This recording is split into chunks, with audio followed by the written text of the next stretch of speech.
Hey guys, how you doing? This is Manga and I'm here today to bring you the review for One Piece episode 980. So the first thing I want to talk about is Sanji versus Kanjuro. This is something that doesn't happen within the manga's added contact filler, if you will. And now, initially, when this started to go down, I was excited for it. I know at the end of the day it wasn't like a big full blown out fight, but after the fact, it did get me thinking, would it have really have gone down this way?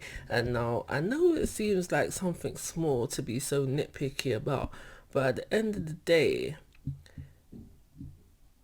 if it's not, then it makes you question, like, if it's not supposed to go down this way and it should have gone another way, then future events that happen with Momosuke may or may not have had to happen, and that's why I'm that's why I'm a little bit nitpicky about it. And now you could say they didn't go all out, either Sanji or Konjiro, but I'm in the thinking of that Sanji should have.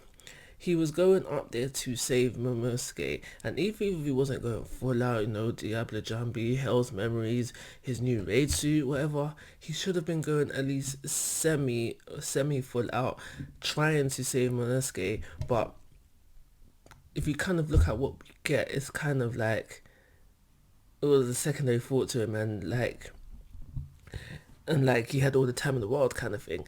You could argue that maybe because of the weather and because he had to concentrate on skywalking that he has kind of trouble finding the air, but I'm not really feeling it. So at the end of the day, when it comes to this fight, depending on how strong Sanji is supposed to be over Konjiro, one of the nine samurai, or like how weak he's supposed to be. If he's supposed to be weak, if he's supposed to score below Conjuro, then fine, fair enough. I'm happy with what we got. But if he's supposed to be someone who's like stronger, especially vastly stronger, then no, he should have got the win there and saved Momosuke. And then future things that happened with Momosuke shouldn't have happened. So basically, in this fight, they have a few clashes, whatever.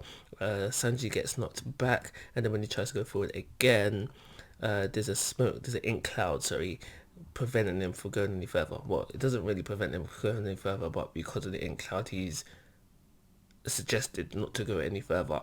And so now, that's what happens in the manga. He doesn't get knocked back, but on his way up, the ink cloud appears, and then Konjiro suggests to him, bro, don't go no further. And that's what happens in the manga.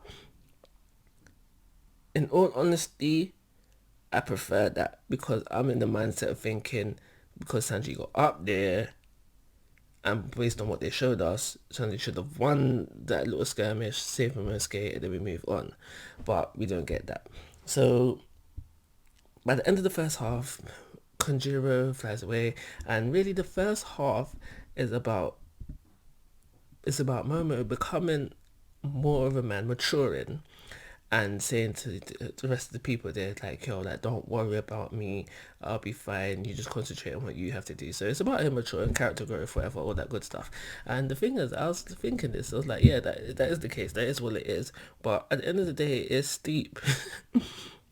It's deep for Momosuke, because I forget how old he is, but you can see he's a young boy. He skipped through, was it 20 years? He skipped through some time, basically. And people expect him to be the age that he should be, rather than the age that he actually is, the years that he's lived. And it's deep because people expect him to mature. So I feel sorry for the guy.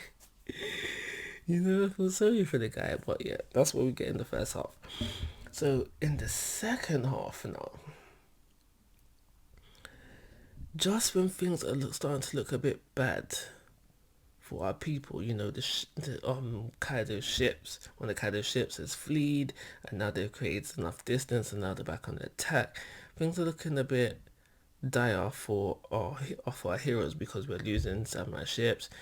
And I was just there thinking to myself, was it like this in the manga? Like, and maybe they did lose a few ships, but I feel like the number of ships that they lost within the anime is way more than they did in the manga. And I'm just there thinking, all this time like, yo, kid, why don't you repel some of these cannibals back? Maybe not. Yeah, but like, why don't you repel some of these cannibals back? We've seen Kid repel cannibals before, but he doesn't do it.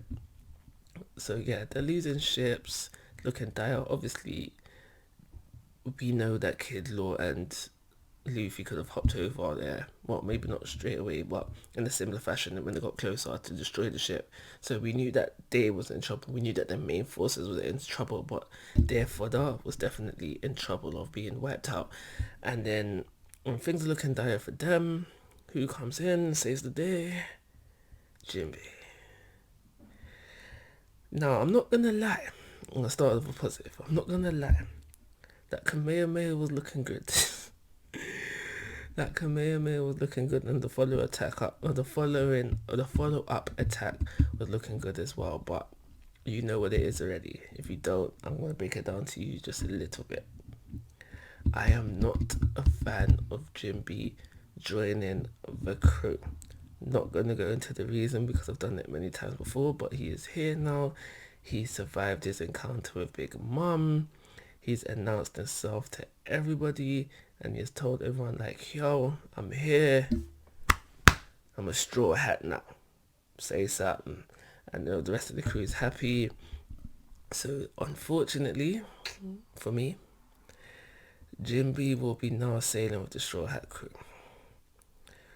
For you guys who are happy, good for you, but you know, I'm not happy. So anyway, this episode doesn't really move the plot forward. We have hardly moved from where we are for the last 2 to 3 episodes. However, I still believe it deserves an average 3-star rating. Like always, guys, I'm asking for your thoughts and opinions. If you haven't already, please subscribe to my YouTube channel. But most importantly, take care. Have a nice day.